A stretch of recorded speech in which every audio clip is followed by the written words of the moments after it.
Welcome to the instructions video for the Hydraulic Gradient Interactive Calculator.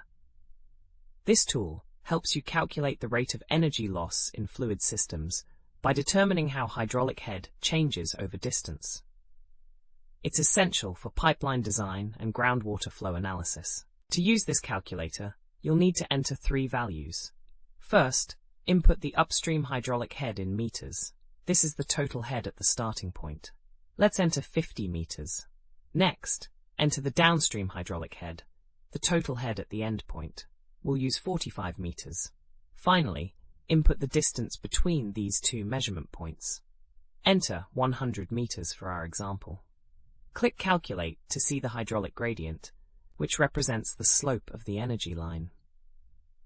Our result shows a gradient of 0.05, meaning there's a 5% head loss per unit length of flow path.